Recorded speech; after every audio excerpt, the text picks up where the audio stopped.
تدخل الجنان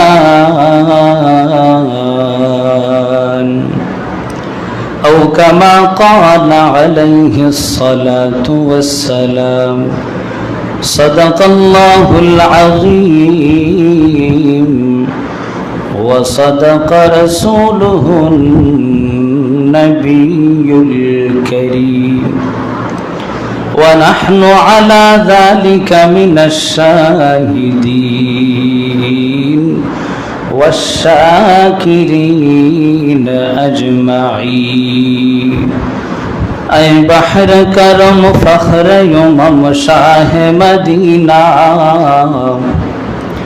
اے بحر کرم فخر یمم شاہ مدینہ دکھلا دو مجھے منظر گلزار مدینہ دکھلا دو مجھے منظر گلزار مدینہ আলহামদুলিল্লাহ আল্লাহ সুবহানাহু ওয়া তাআলার দরবারে লক্ষ কোটি শুকর ও সুজুদ। আল্লাহ তাআলা বৃষ্টিময় দিনে জুমার নামাজ আদায়ের জন্য সেও ঘর মসজিদে আগে আগে আমাদের আসার বসার সুযোগ করে দিয়েছেন। এজন্য অন্তরের অন্তঃস্থল থেকে জবানে আওয়াজ জারি করে কালিমাতুশ শুকর আদায় করে পড়ি আলহামদুলিল্লাহ।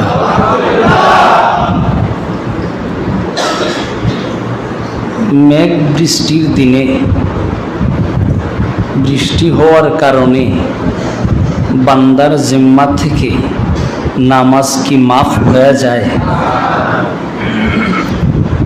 জুমার নামাজ কি বাসা বাড়িতে একা একা পড়া যায়? তাহলে বৃষ্টিকে উসিলা করে যে সমস্ত মুসলিম ভাইয়েরা, মুসলমান ভাইয়েরা বাসায় বসে থাকেন, নামাজ পড়তে আসেন না, এমন অনেক মানুষ আছে একটু ভারী বৃষ্টি হলে আর ঘর থেকে বাসা থেকে বের হতে মন চায় না, গাফলতি চরম। এজন্য নামাজ যেহেতু কোনো অবস্থায় মাফ নাই, আর জুমার নামাজ যেহেতু একা একা পড়ার জামে মসজিদ ব্যতীত সুযোগও নেই, যতই বৃষ্টি হোক কোনো না কোনো উপায়ে কোনো না কোনো সুযোগে মুসলমানদের মসজিদে এসে নামাজ পড়া লাগবেই। ঠিক আছে না? বাসায় যারা বসে থাকবেন বৃষ্টির বাহানা করে, দিনের দরদ কম, আল্লাহ তাআলার আজমত মোহাব্বত কম, কোরআন ও হাদিসের ইশক কম, টোটালি ইসলামের ব্যাপারে আমাদের মনে দূরত্ব যথেষ্ট পয়দা হয়ে গেছে। এজন্য সপ্তাহে ঈদের দিনে যেখানে মুসল্লি ভাইরা চারতলা কমপ্লিট হয়ে নিচে এবং রোডের মোড় পার হয়ে যেতেন, গত সপ্তাহে চারতলাও হয়তো কমপ্লিট হয় নাই। তো অনেক কই ছিলেন জানি না, যদি এই মসজিদে না এসে অন্য কোনো মসজিদে মহল্লার মুসল্লি ভাইরা নামাজ পড়েন আলহামদুলিল্লাহ, আর যদি আদৌ না পড়ে থাকেন চরম ভুল করেছেন, অন্যায় করেছেন, আল্লাহ তাআলার কাছে ইস্তিগফার পড়া উচিত। তো আমরা যে কোনো কারণেই হোক আমাদের ঘরে অথবা আমাদের আত্মীয় স্বজনের ঘরে দাওয়াত পেয়ে গেলে অথবা কোনো প্রয়োজনে গেলে প্রবেশ করা লাগে কি লাগে না? লাগে। তো আল্লাহ তাআলা যে সমস্ত বিধিবিধান উম্মতের উপর, বান্দার উপর দিয়েছেন, এই সমস্ত বিধানসমূহের মধ্য থেকে এটাও একটা বিধান, বান্দারা যখন ঘরে প্রবেশ করবে, সেটা নিজের হোক অথবা পরের হোক, নিজের হোক অথবা আত্মীয় স্বজনের হোক, যখন ঘরে প্রবেশ করবে তখন যেন ঘরওয়ালাকে, ঘরের বাসিন্দাকে সালাম প্রদান করেন। এটা কার নির্দেশ? জুড়ে বলেন, কার নির্দেশ? আল্লাহ। আমি আপনাদের সম্মুখে সূরাতুন নূরের 61 নম্বর আয়াতের শেষের দিকের অংশটা তেলাওয়াত করেছি। সূরা নূরেই 27 নম্বর আয়াতে আল্লাহ এই দুইটা কথা বলেছেন। 27 নম্বর আয়াতে বলেন, ইয়া আইয়ুহাল্লাযীনা আমানু লা তাদখুলু বুয়ুতান গায়রা বুয়ুতিকুম হাত্তা তাস্তানিসু ওয়া তুসাল্লিমু আলা আহলিহা। হে ঈমানদারগণ, তোমরা অন্যের ঘরে প্রবেশ করো না যতক্ষণ না তোমরা কথাবার্তা বলো, অনুমতি পাও এবং সালাম প্রদান না করো।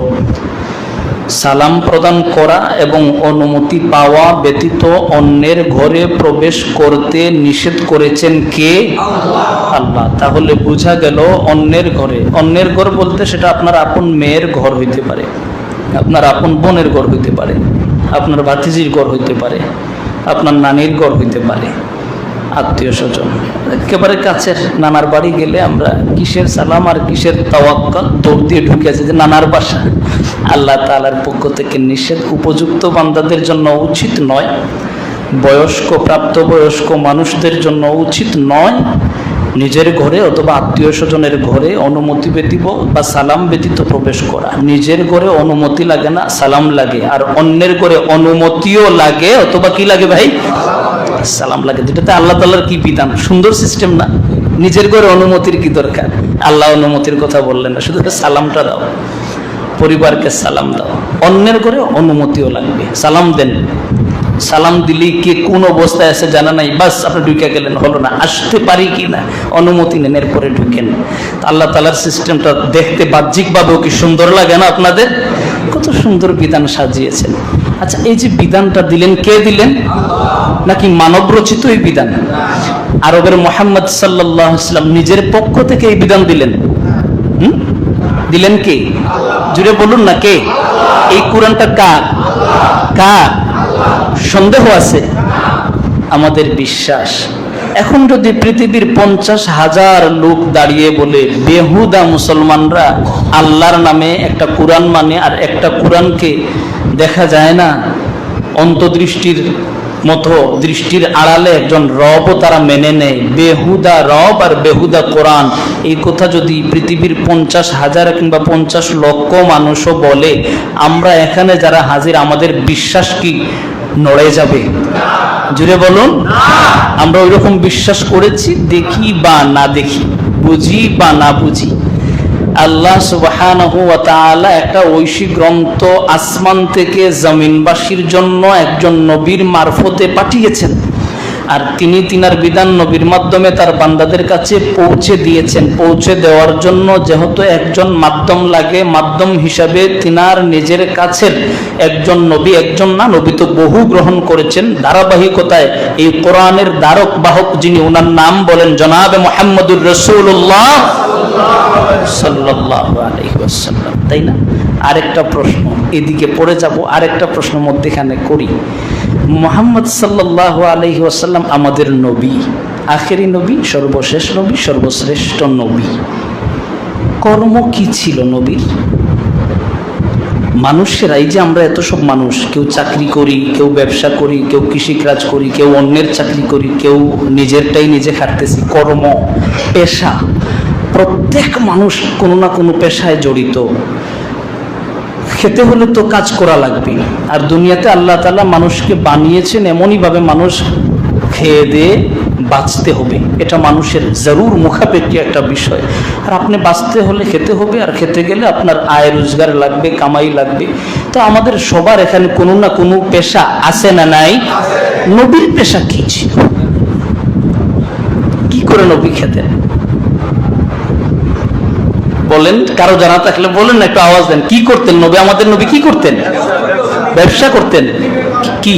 গরু বিক্রি করতেন না উট বিক্রি করতেন না দোকান দিতেন? কি করতেন? বাস আমি যেটা বলতে চাই আমি বলে দিই। নবী আলাইহিস সালাতু ওয়াস সালামের ব্যবসা কি ছিল? ব্যবসাই ছিল। অরিজিনালি কিসের ব্যবসা করতেন? আমরা যেমন পার্টসের ব্যবসা করি, ভুসিমালের ব্যবসা করি, বিভিন্ন ওয়ার্কশপের ব্যবসা করি, কি নানানভাবে নানান ব্যবসা করে। নবীজির ব্যবসার দিকটা কি আমাদের বলা মুশকিল, এটাই রাইট।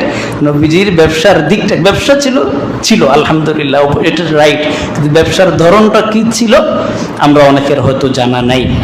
আচ্ছা, নবীজির ব্যবসা ছিল, এটাতে এই কথাতে আমরা একমত আছি তো সবাই?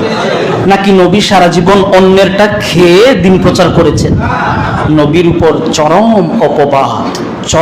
অপবাদ। মুহাম্মদ সাল্লাল্লাহু আলাইহি ওয়াসাল্লাম কি ছিল তার পেশা, কি ছিল তার কর্ম কি? যারা বলে দোষ আরোপ করে, কর্ম কিছুই ছিল না, মানুষের হাতের দিকে তাকিয়ে থাকা, মানুষ যখন দিত তখন খেত, আর মানুষ না দিলে যখন খাবার ঘরের শেষ হয়ে যেত তার সাহাবীদের নিয়ে একটা নকশা আঁকতেন, আজকে অমুক গোত্রে আক্রমণ হবে, অমুক গোত্রে আক্রমণ করে যা মালামাল আসবে সব লুট করে নিয়ে এসে আবার 1 মাস খাবে, এরপর শেষ হয়ে যাবে, আবার আরেকটা বংশের দিকে চোখ দিবে, মুখ করবে, ওখানে আবার যত সয় সম্পত্তি আছে যুদ্ধ করে লুট করবে, নিয়ে আসবে, খাবে। এটা কি নবীর পেশা ছিল? একটা বারো বলেন তো নাউজুবিল্লাহ, বলেন না নাউজুবিল্লাহ।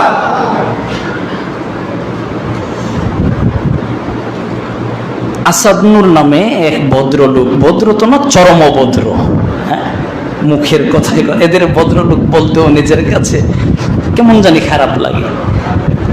তো এই অভদ্রলোক ওনার সাথে যুক্ত হয়েছেন মাসুদ নামে আরেক অভদ্রলোক, আসিফ নামে আরেক অভদ্রলোক। ওনারা ইদানিং টকশো করেছেন, হয়তোবা অনেকে দেখেছেন, হ্যাঁ, মুফাসসিল ইসলাম সহ অনেকেই তারা টকশোতে বলছে, বলা উচ্চারণ করাই কঠিন যে শব্দগুলো তারা উচ্চারণ করেছে জনাবে মুহাম্মদুর রাসূলুল্লাহ সাল্লাল্লাহু আলাইহি ওয়াসাল্লামের ব্যাপারে। আমরা তো আরবের এই মুহাম্মদ সাল্লাল্লাহু আলাইহি ওয়াসাল্লামকে না মানলেও পারতাম, দরকার কি আরবের মানুষের মানার? আমাদের দরকার ছিল না, আরবের মানুষ আরবেই থাক। আমরা তো আরবের মহব্বতে আরবের মানুষকে মানি না, আরবের মানুষকে নবী মানছি, মহব্বত করছি। কার নির্দেশে? জুড়ে বলেন না, কার কথায়? আল্লাহর কথায়। মান আহাব্বা লিল্লাহ ওয়া মান আবগাদা লিল্লাহ ওয়া মান আতা লিল্লাহ ওয়া মান মানা লিল্লাহ, সব আল্লাহ তাআলার জন্য। তো নবী যখন মেনেছেন, নবীকে নবীর মতো করেই মানতে হবে। তো ওনাদের সবচেয়ে এই টকশোতে সবচেয়ে ঘৃণিত যে অভিযোগটা ছিল যে মুহাম্মদ নামে যেই নবী আরবে এসেছিলেন, ওনার কাজ বা পেশা বা কর্ম কি ছিল? কিছুই না, ডাকাতি। নাউজুবিল্লাহ। হ্যাঁ, নবীর পেশা ছিল কি? ওনারা বলতেছেন নবীর পেশা ছিল ডাকাতি। লা হাওলা ওয়ালা কুওয়াতা। নবী আলাইহিস সালাতু ওয়াসসালাম, আরেকজন বলছে নবী না ছাগল চড়াইছেন? তো বলছে নবী তো ছাগল চড়াইছেন শিশুকালে, বিবি হালেমার করে থাকতে। আম্মাজান খাদিজাতুল কুবরা রাদিয়াল্লাহু তাআলা আনহার ব্যবসা পরিচালনা করেছেন, যে সেটাও নবুয়তের আগে, 25 বছর বয়সে। নবী হওয়ার পরে মুহাম্মদ সাল্লাল্লাহু আলাইহি ওয়াসাল্লাম কি করেছেন? তাদের প্রশ্ন, নবী হওয়ার পরে তিনি কি করেছেন? মেরে ভাইও, মুহাম্মদ আরবি সাল্লাল্লাহু আলাইহি ওয়াসাল্লাম, সব নবীরাই তো মেষ ছাগল চড়িয়েছেন, একটা হাদিস অবশ্যই পাওয়া যায়, ঐতিহাসিক বর্ণনা।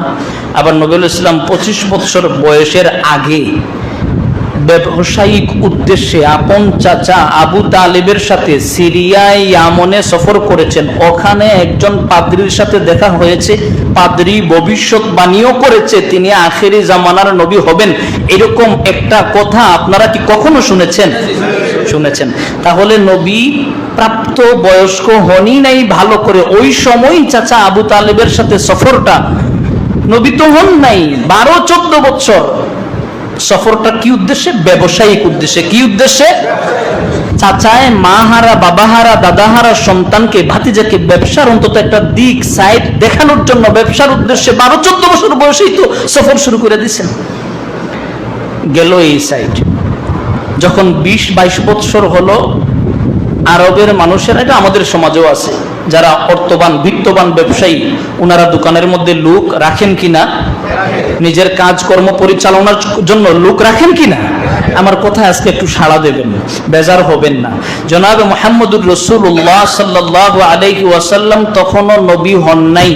আম্মাজান আয়েশা সিদ্দিকা খাদিজাতুল কুবরা রাদিয়াল্লাহু তাআলা আনহা বড় ধনবতী, গুণবতী, সুন্দরী মহিলা আরবের।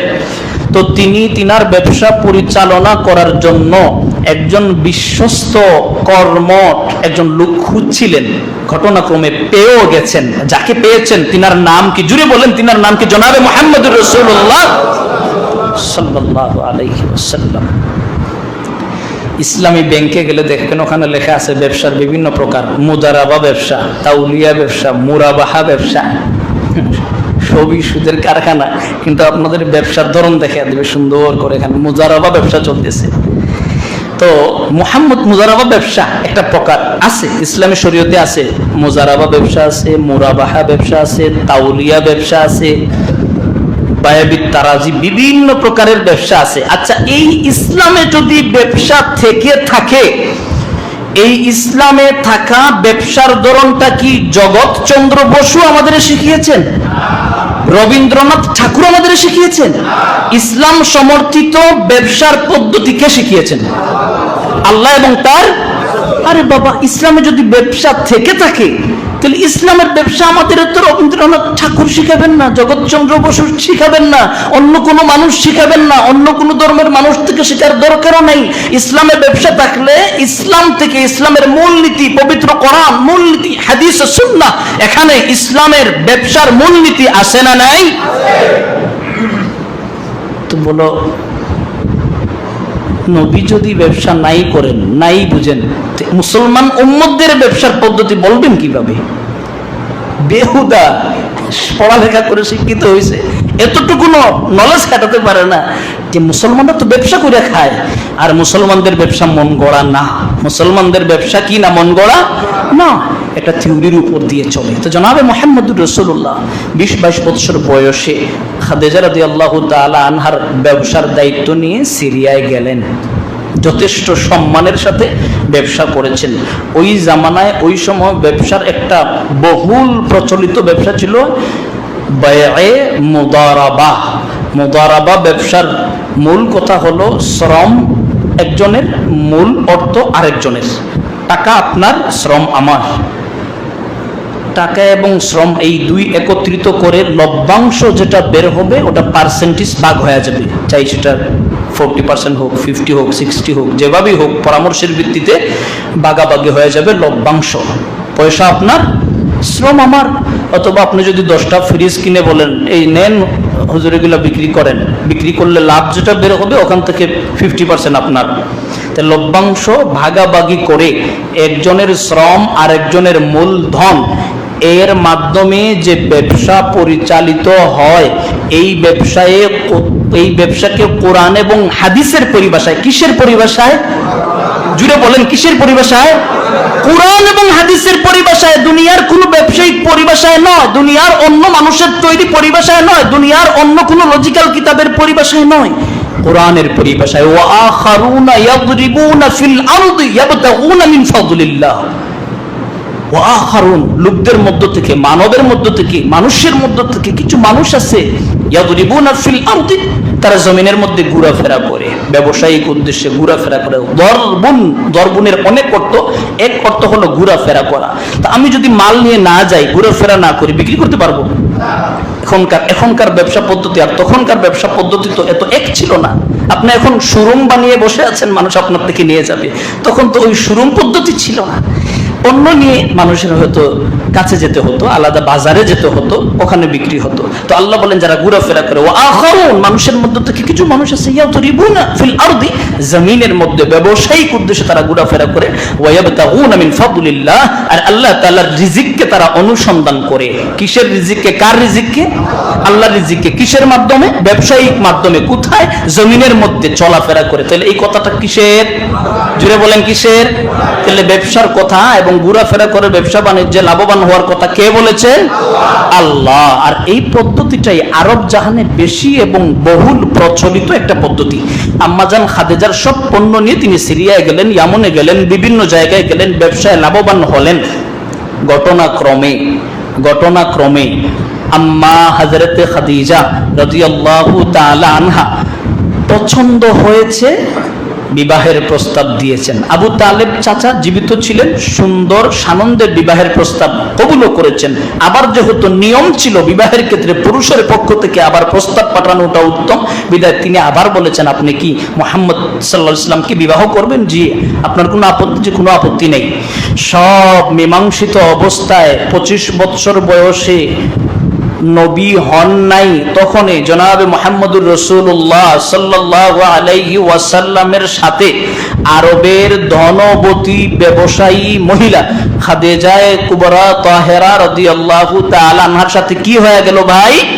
বিবাহ হয়ে গেল। আচ্ছা, এখন আমাদের সমাজে আসি, কোন আমাদের সমাজে যদি কোনো ধনবতী কোনো নারীকে কোনো পুরুষ বিয়ে করে, প্রকৃত অর্থে যদি এই মহিলার ধন সম্পদ থাকে, ছেলে ভোগ করুক, ছেলে খেয়ে ফেলুক, এটা বলতেছি না, তাদের মহব্বতের সম্পর্ক এবং বৈবাহিক সম্পর্ক যদি থাকে, তাহলে এই বিবি নিজ অর্থের সাহায্যে স্বামীকে ব্যবসার রাস্তা দেখায় কি না? আমার কথা কি আপনারা বুঝতেছে? দেখায়, দেখায়, আমাদের সমাজে দেখায়। স্বামীকে প্রতিষ্ঠিত করার চিন্তা থাকে।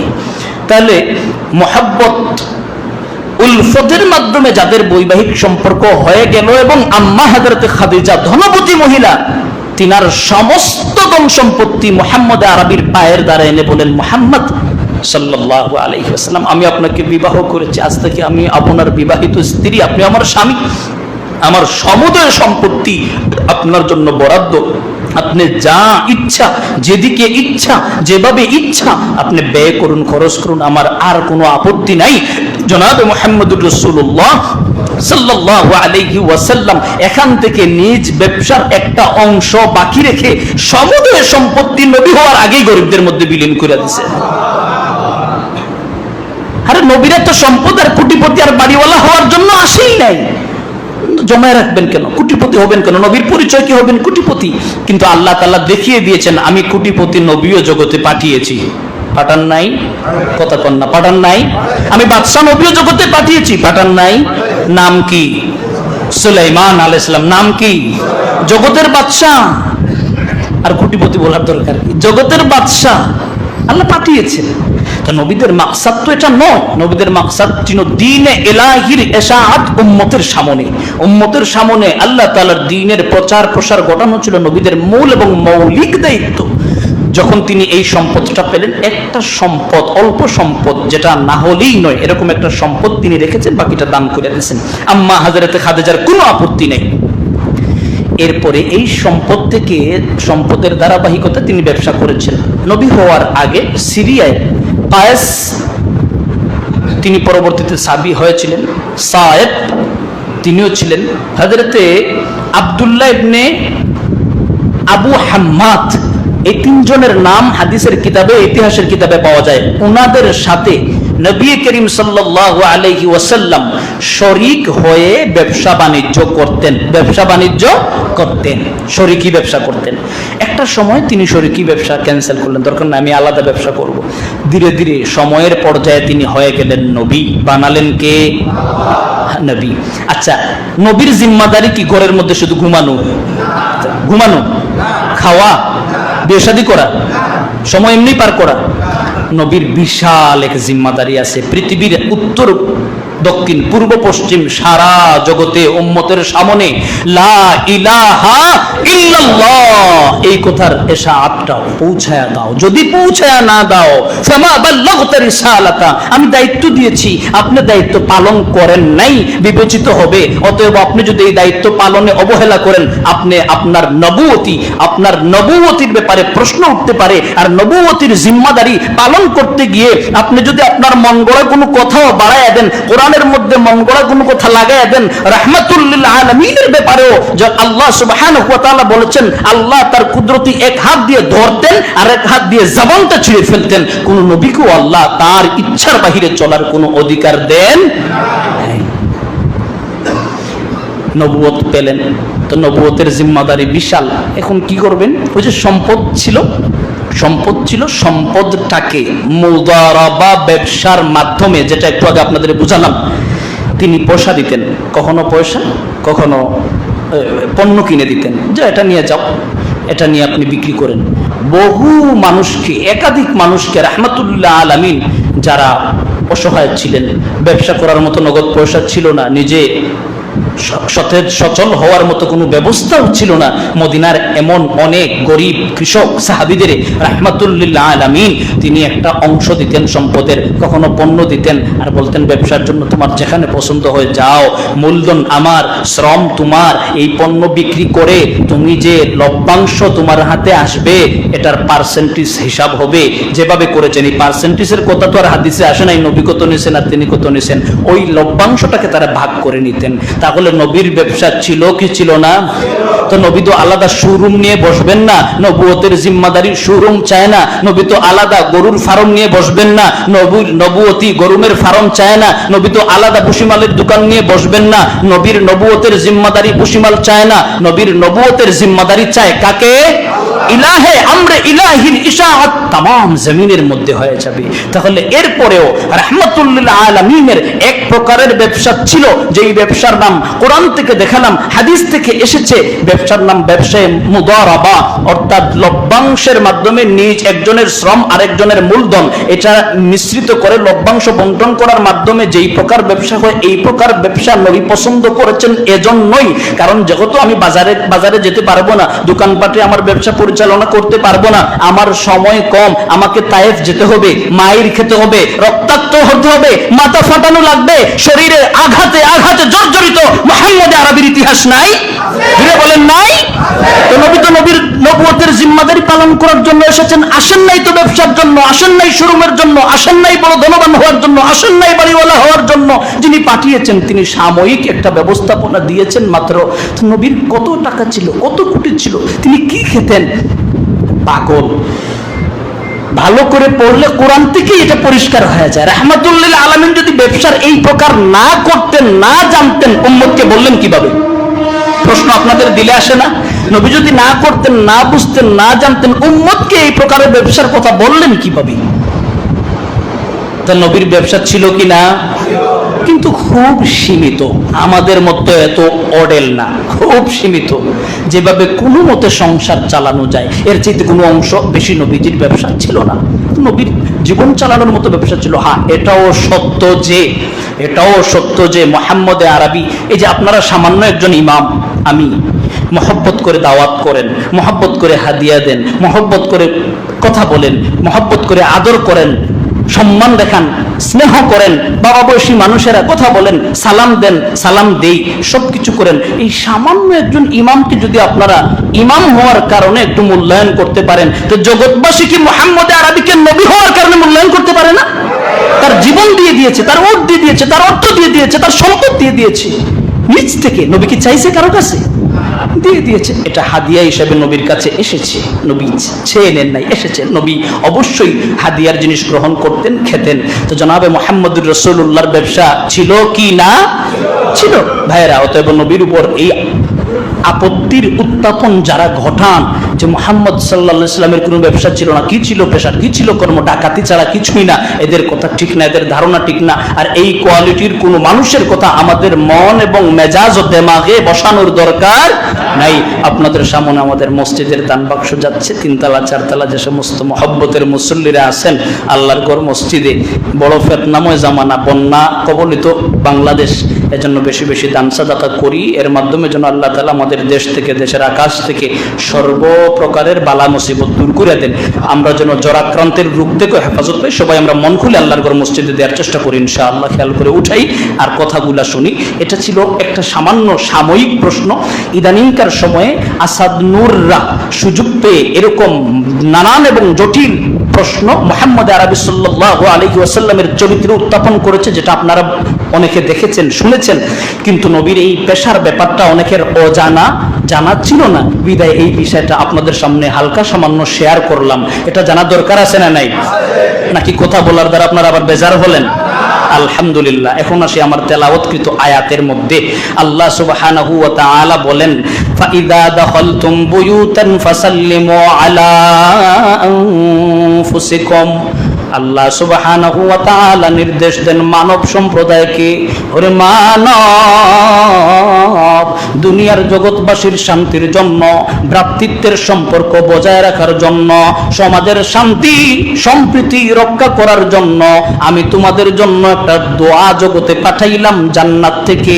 আল্লাহ একটা দোয়া জান্নাত থেকে দুনিয়ার মানবের জন্য পাঠালেন। এই দোয়ার নাম হলো সালাম। এই দোয়ার নাম কি? পয়গম্বর মুহাম্মদ আরবি বলেন আদম নবীকে আল্লাহ বানাইয়া জান্নাতে যখন নিলেন, একদল ফেরেশতারা বসা, রব্বে কাবা বলেন আদম, ওই যে দেখা যায় একদল ফেরেশতা বসা, আপনি ওখানে যান, সালাম প্রদান করুন। বুখারীর বর্ণনা, হযরত আদম নবী সালাম করলেন, আল্লাহ আগে জানায়া দিলেন আদম আপনি সালাম দেওয়ার পরে ফেরেশতারা যেই উত্তর দিবে এটা ভালো করে মনে রাখবেন।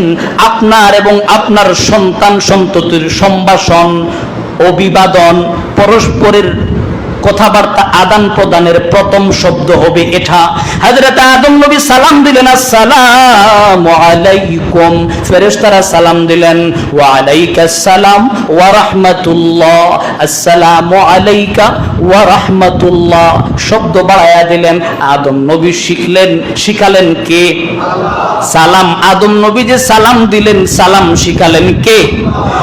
সালাম আল্লাহ তাআলার নিজের গুণগত একটা নাম হলো সালাম। হুয়াল্লাহুল্লাযী লা ইলাহা ইল্লাহু আল মালিকুল কুদ্দুসুস সালাম, আল মালিক আল কুদ্দুস আসসালাম, আল মুমিন আল মুহাইমিন আল আজিজ আল জব্বার আল মুতাকাব্বির। আল্লাহ এই আয়াতের মধ্যে নিজের 8টা গুণগত নাম ব্যবহার করেছেন। 8টা নামের মধ্যে একটা হলো সালাম। সালাম মানে শান্তি, আর শান্তি দেনে ওয়ালা একজন তিনি কে? অতএব আল্লাহ সুবহানাহু ওয়া তাআলা কেমন যেন জগৎবাসীর বোঝাদার, জগৎবাসী তোমাদের একটা দোয়া শিখিয়ে দিলাম, এটা যখন একজন আরেকজনকে বলবা, আমি রবের পক্ষ থেকে তোমাদের প্রতি সালামের ব্যবস্থা করব, শান্তির ব্যবস্থা করে দেব। শান্তির দোয়া শুধু শান্তির দোয়াই না, বরং ফজিলতের দোয়া, সবরের দোয়া, সওয়াবের দোয়া, দুইজনের মধ্যে শত্রুতা দূর করার একটা দোয়া। যদি সামান্যতম ভুল বুঝাবুঝি দুইজনের হয়, মারাত্মক যদি না হয়, একজন আরেকজনকে সালাম দিলে ভুলা যায়, এটা পরীক্ষিত আমল আপনাদের আছে কিনা আমি জানি। এত ফজিলতপূর্ণ একটা দোয়া আল্লাহ জান্নাত থেকে পাঠালেন। কোথা থেকে বলেন না, কোথা থেকে? এই শব্দের সূচনা জান্নাত থেকে। আর জান্নাতীদের সম্ভাষণ সালাম, জান্নাতীদের সংবাসনা হবে সালাম। আল্লাহ তাআলা মুমিন বান্দাদের যখন হাসরের ময়দানে হিসাব নিকাশ শেষ হওয়ার পরে জান্নাতের দিকে নিয়ে যাবেন, ওয়াসিকাল্লাযীনা তাকাউ রাব্বাহুম ইলাল জান্নাতি যুমারা, মুমিন যারা ইত্তাকু রাব্বাকুম, যারা তাদের প্রতিপালককে ভয় করত, এদেরকে দলে দলে জান্নাতের দিকে নিয়ে যাওয়া হবে। হাত্তা ইযা জাউহা, জান্নাতীরা যখন জান্নাতের দরজার সামনে আসবে গো, ফুতিহাত আবওয়াবুহা, জান্নাত তাদের জন্য খুলে দেওয়া হবে। ফুতিহাত আবওয়াবুহা ওয়া ক্বালা লাহুম খাজানাতুহা সালাম, আল্লাহর পক্ষ থেকে জান্নাতের রক্ষী ফেরেশতা, দরজায় দাঁড়ানো ফেরেশতা সালাম দিবে, আসসালামু আলাইকুম। সর্বপ্রথম মুমিন বান্দার জান্নাতে যাওয়ার সর্বপ্রথম শব্দ যেটা শুনবে ফেরেশতাদের পক্ষ থেকে সেটা কি? সালাম। সালামুন কাওলাম মির রাব্বির রহিম। সূরাতুল ইয়াসিনের মধ্যে বলেন, সূরাতুল আহজাবের মধ্যে বলেন, তাহিয়াতুহুম ইয়াওমা ইয়ালকাউনাহু সালাম। যেই দিন বান্দারা তার রবের সাথে সাক্ষাৎ করবে, ওই দিন তাদের সাথে সম্ভাষণের ব্যবস্থা হবে সালাম। আপনি, আমি, আমরা, আল্লাহ আমাদের সবাইকে জান্নাতি হিসাবে কবুল করুক। আপনারে আমার দুনিয়ার ভালো মানুষগুলারে যখন রব্বে কাবা জান্নাতের ব্যবস্থা করে দিবেন, তখন সর্বপ্রথম রবের সাথে তার বান্দার সাক্ষাতের পরে যেই শব্দটা রবের পক্ষ থেকে আসবে, সালামুন কাওলাম মির রাব্বির রহিম। তাহলে সালামের সূচনা হলো জান্নাত থেকে। কোথায় থেকে? জান্নাত থেকে। আর সালাম, আসসালামু আলাইকুম, এই শব্দটা আল্লাহ আদম নবীকে শিখিয়েছেন, জান্নাতে পাঠিয়েছেন, দুনিয়ায় শব্দের পরিবর্তন হয় নাই। আসসালামু আলাইকুমই ছিল, শব্দের পরিবর্তন হয় নাই।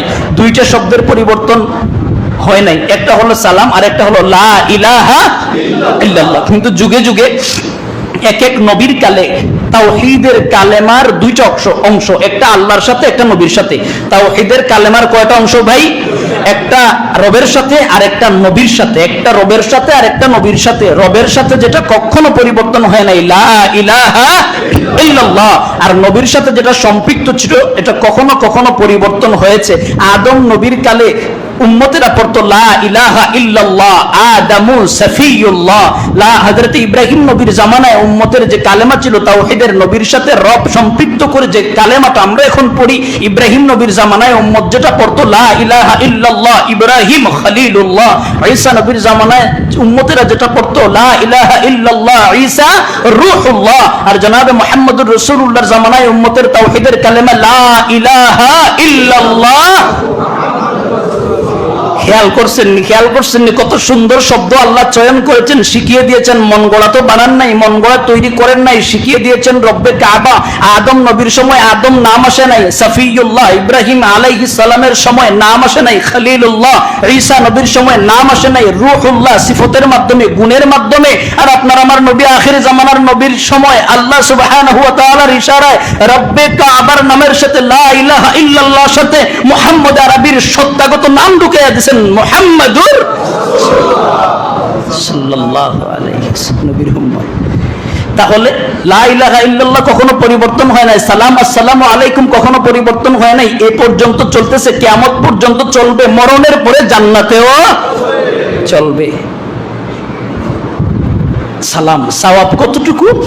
রাহমাতুল লিল আলামিন বলেন, বান্দা যখন সালাম দেয় আসসালামু আলাইকুম, নবী আলাইহিস সালাম এরকম মজলিসে, মসজিদে নববীতে বসা একজন লোক যাচ্ছেন অথবা মজলিসে এসেছেন, এসে সালাম দিয়েছেন আসসালামু আলাইকুম, আসসালামু আলাইকুম সালাম দিয়েছেন। নবী সালামের উত্তর দিয়ে বলেছেন বান্দার নামায়ে আমলে 10টা নেকি জমা হয়ে গেল। আরেকজন উম্মত এসেছেন, সালাম দিয়েছেন আসসালামু আলাইকুম ওয়া রাহমাতুল্লাহ, শব্দ বৃদ্ধি করেছেন, রাহমতে আলম উত্তর দিয়ে বলেন বান্দার নামায়ে আমলে 20টা নেকি জমা হয়ে গেল। জুরে কন।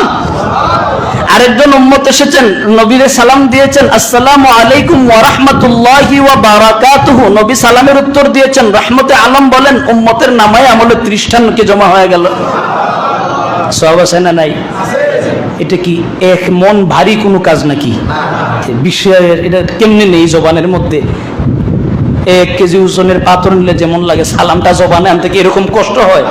তো এটা মুখ থেকে বের করলেই যদি 30 নাকি উম্মতের নামায়ে আমলে লেখা হয়ে যায়, এই আমলটা করতে রাজি আছেন না নাই?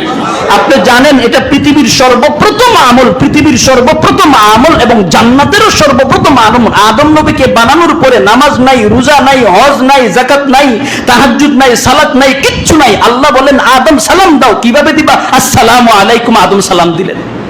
সওয়াব আছে না নাই? এবং জান্নাত ও দুনিয়ার সর্বপ্রথম আমলের নাম কি? সালাম। নাম কি? আর আল্লাহর নাম কি? বলেন না, নাম কি? আল্লাহর একটা গুণগত নাম কি? সালাম। সালাম মানে শান্তি, সালাম মানে শান্তি, নিরাপত্তা দেওয়া। আপনি আমাকে সালাম দেওয়া, আমি আপনাকে সালাম দেওয়ার অর্থ হলো আমার পক্ষ থেকে আপনি নিরাপদ, আমার পক্ষ থেকে আপনি নিরাপদ, অথবা আপনার পক্ষ থেকে আমি নিরাপদ। সালামের মধ্যে এতটা মাহাত্ম্য লুকিয়ে আছে। আপনি আমাকে মহব্বত করেন, বিশ্বাস করেন, ভালোবাসেন, আমার জন্য দোয়া করলেন। আমরা দোয়া চাই না? হুজুর ফ্যামিলিতে শান্তি নাই, একটু দোয়া করে দিয়েন। আরে সালাম তো, শান্তি তো আল্লাহ আপনার মধ্যে রেখে দিয়েছে। বউয়ের কাছে গিয়ে বলেন না আসসালামু আলাইকুম, সালাম আল্লাহ দিয়ে দিল। আর হুজুরের কাছে শান্তির দোয়া চাওয়ার দরকার কি? আল্লাহ ব্যবস্থা রাখছে না নাই? হুজুরে কোন রাখছে না নাই? আপনি কখনো বিবিরে সালাম দিবেন না, আপনি কখনো ছেলেরে সালাম দিবেন না, আপনি কখনো বাইরে সালাম দিবেন না, ছেলে কখনো বাবাকে সালাম দিবেন না। ঘরের মধ্যে সালামের প্রচলন নাই, তো ঘরে শান্তি আসবে কেমনে? সালামের ব্যবস্থা ঘরের মধ্যে, ফ্যামিলির মধ্যে, আত্মীয় স্বজনের মধ্যে করা দরকার আছে না নাই? আর সালাম ব্যতীত ঘরে ঢুকা নিষেধ। কার অর্ডার? আল্লাহর অর্ডার। নিজের ঘরেও অনুমতি লাগে না, কিন্তু সালাম লাগে। আর অন্যের ঘরে সালামও লাগে, অনুমতিও লাগে। মেরে ভাইও, এই সালামের প্রচলন হয়েছে জান্নাতের সর্বপ্রথম ইবাদত। ফজিলত কি সেটাও বললাম, সালামে সালামে সালামে সওয়াব। আর জরুরত কি? জরুরত হলো এই সালাম দিলে মানুষের ভেতর থেকে একটা দুশ্চিন্তা দূর হয়, মানুষের ভেতরকার ভুল বুঝাবুঝি দূর হয়। সামান্য পরিমাণ যদি একজন আরেকজনের সাথে শত্রুতা প্রবণতা থাকে, আল্লাহ তাআলা কোনো না কোনো মাধ্যমে এই সালামের উসিলায় এটা দূর করে দেয়। এই মাহাত্ম্য সালামের মধ্যে আছে। তাহলে সালামের প্রচার প্রসার ঘটানো দরকার আছে না নাই? অবশ্যই দরকার আছে, এটা জরুরত। মেরে ভাইও, আবার এই সালাম আল্লাহ তাআলা যেমন জান্নাত থেকে নবীর মাধ্যমে দুনিয়ায় পাঠাইলেন, শব্দটা সেম শব্দটা আপনি আমি সবাই নিয়ে আবার কোথায় ঢুকবো? কতক্ষণ না কোথায় ঢুকবো? এই এমন একটা শব্দ, লা ইয়াসমাউনা ফিহা লাগওয়ান ওয়ালা তাসিমা ইল্লা কিলান সালামান সালামা। জান্নাতে কোনো হাসাদ নাই, হিংসা নাই। এখন তো আপনার আমার দিলের এক সাইডে আছে হাসাদ, আরেক সাইডে ভালো, এক সাইডে ভালো আরেক সাইডে মন্দ। ফাআলহামাহা ফুজুরাহা ওয়া তাকওয়াহা। আমাদের কলবের দুইটা অংশ ভালো মন্দ উভয়টা গ্রহণ করে জান্নাতে এটা আল্লাহ মেরে দিবেন। জান্নাত শুধু ভালো, শুধু ভালো। লা ইয়াসমাউনা ফিহা লাগওয়ান ওয়ালা তাসিমা। কোনো অনর্থক কথা, কোনো গুনাহের কথা বান্দারা শুনতেই পাবে না। ইল্লা কিলান সালামান সালামা। ডানে তাকাবে সালাম, বামে সালাম, সামনে সালাম, পেছনে সালাম। জান্নাতটা পুরো সালাম দ্বারা, সালামের আওয়াজ দ্বারা ঝনঝনানি উঠে যাবে। তো এত গুরুত্বপূর্ণ একটা বিষয় আল্লাহ জগতে পাঠালেন আপনার আমার কাছে, এটা প্রচার প্রসার করা দরকার আছে না নাই? শুদ্ধভাবে না অশুদ্ধভাবে? আসসালামু আলাইকুম, আসসালামু আলাইকুম। সালাম তো আমাদের এরকম হয়, সালাম শুদ্ধ হতে হবে। আসসালামু আলাইকুম, আসসালামু আলাইকুম।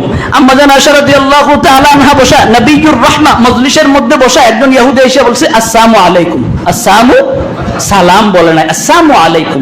সাম্মানি মাউত, সাম্মানি মাউত, মরে যাওয়া। সে এসা দুষ্কৃতি প্রবণতা বশত নবীকে বলছেন, নবী হে আপনি মরে যান, আপনার অকল্যাণ হোক।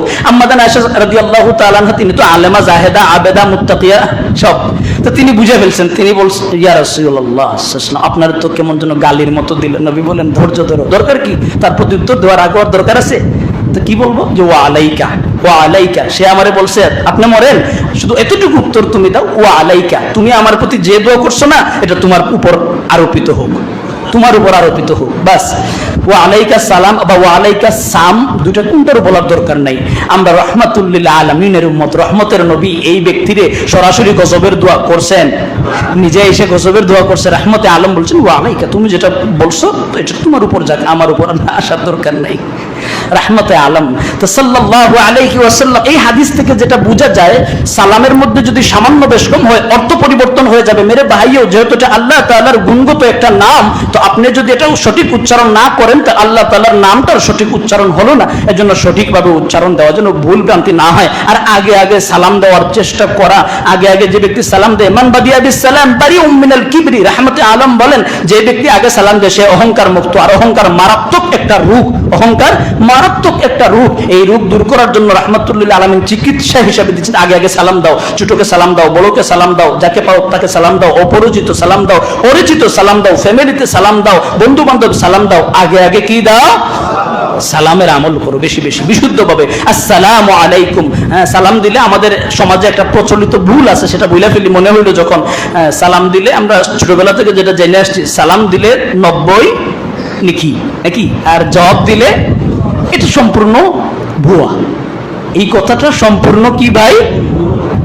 একটা ভুল জিনিস। কখন, কিভাবে, কার দ্বারা, কার মাধ্যমে চালু হলো আল্লাহ ভালো জানেন। কিন্তু হাদিসের বিদগ্ধ গবেষক যারা, ওনারা বলেছেন এই ব্যাপারে কোনো হাদিসের কিতাবে পাওয়া যায় না। আবু দাউদ সহ মুসনাদে আহমদ ওয়াগায়রা, ইবনে মাজাহ ওয়াগায়রা, তিরমিজি ওয়াগায়রা হাদিসের কিতাবের মধ্যে যেটা পাওয়া যায়, কেউ যদি সালাম দেয় আসসালামু আলাইকুম 10টা নেকি লেখা হয়, যদি আরেকটা শব্দ বাড়ায় ওয়া রাহমাতুল্লাহ 20টা নেকি লেখা হয়, যদি আরেকটা শব্দ বাড়ায় আসসালামু আলাইকুম ওয়া রাহমাতুল্লাহি ওয়া বারাকাতুহু, তাহলে 30টা নেকি জমা হয়। আরেকটা হাদিস মনে পড়লো বলি, আগে সালাম দিলে 90 নেকি, পরে দিলে 10 নেকি। আগের এত বেশি, পরের উত্তর দিলে বেশি নয় কেন? এটা কে বললো? যেটা আমরা পাই না। বরং ইমাম বুখারী রাহমাতুল্লাহি আলাইহির আদাবুল মুফরাদ কিতাবের মধ্যে তিনি পরিষ্কার বাবু বাদিল সালামের মধ্যে উল্লেখ করেছেন, হযরত আবু বকর রাদিয়াল্লাহু তাআলা আনহু একবার কোথাও সফর করতেছিলেন, পিছনে ছিলেন বাহনের মধ্যে হযরত ওমর আল ফারুক রাদিয়াল্লাহু তাআলা আনহু। আরে বুজুর্গ দুই সাহাবী, সিনিয়র দুই সাহাবী, নাম শুনতেই ভালো লাগে। হযরত আবু বকর রাদিয়াল্লাহু তাআলা আনহু, হযরত ওমর আল ফারুক রাদিয়াল্লাহু তাআলা আনহু, দুইজন একটা ঘোড়া বা উটের মধ্যে কোথাও সফর করতেছেন। একটা বাজার পড়ছে, সফর করতে করতে কি সামনে বাজারঘাট পড়ে না নাকি, গ্রাম এলাকা পড়ে কিনা, তো একদম কওমকে দেখে রাহমতে আলম আবু বকর রাদিয়াল্লাহু তাআলা সালাম দিয়েছেন আসসালামু আলাইকুম। উত্তর দিয়েছে ওনারা আসসালামু আলাইকুম ওয়া রাহমাতুল্লাহ। আবার আরেকটু দূরে গিয়েছেন, ওখানে সালাম দিয়েছেন আবু বকর রাদিয়াল্লাহু তাআলা আসসালামু আলাইকুম, ওনারা আবার উত্তর দিয়েছে আসসালামু আলাইকুম ওয়া রাহমাতুল্লাহি ওয়া বারাকাতুহু। হযরত আবু বকর রাদিয়াল্লাহু তাআলা বললেন, ওমর একটা ভুল তো হয়ে গেল, কি যে আমাদের চাইতে আজকে সালামের ব্যাপারে ওনারা সওয়াব বেশি নিয়ে গেল। সালামের ব্যাপারে আজকে আমাদের চাইতে ওনাদের সওয়াবের মাত্রাটা কি হয়ে গেল, বেশি হয়ে গেল। তো সালাম দিলেই বেশি হবে, জবাব দিলে বেশি হবে না, এমন ধারণা করা আদৌ হাদিস সম্মত না। তবে এটা অবশ্যই সওয়াবের কাজ, হালকা পাতলা কাজ। বিশুদ্ধ সালাম দেবেন, সালাম আগে দেবেন, অহংকার মুক্ত থাকবেন, বিশুদ্ধ সালাম দিবেন। আসসালামু আলাইকুম, সালাম আলাইকুম দিবেন না, ইশারায় সালাম দিবেন না। কখনো ইশারায় সালাম দেওয়া ঠিক না। কখনো যদি কোনো মানুষকে ইশারায় সালাম দিতে হয়, একটু দূরে আছেন অথবা কানে কম শুনেন, তো আপনি মুখে বলবেন আসসালামু আলাইকুম, মুখে বইলে ইশারা আসসালামু আলাইকুম। হ্যাঁ, আপনি উনি যাইতেছেন, আপনার কোনো খবর নাই, সালাম হয়ে গেছে। আর উনিও কি বুঝছেন, উনিও বুঝছেন সালাম হয়েছে।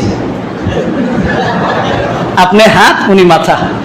হ্যাঁ, এটা সালামের কোনো ধরন না, এটা সালামের কোনো কি না, এটা ধরন না। এজন্য সালাম শব্দ উচ্চারণ করা উম্মতের উপরে জরুরি। আসসালামু আলাইকুম ওয়া রাহমাতুল্লাহ, আসসালামু আলাইকুম ওয়া রাহমাতুল্লাহ।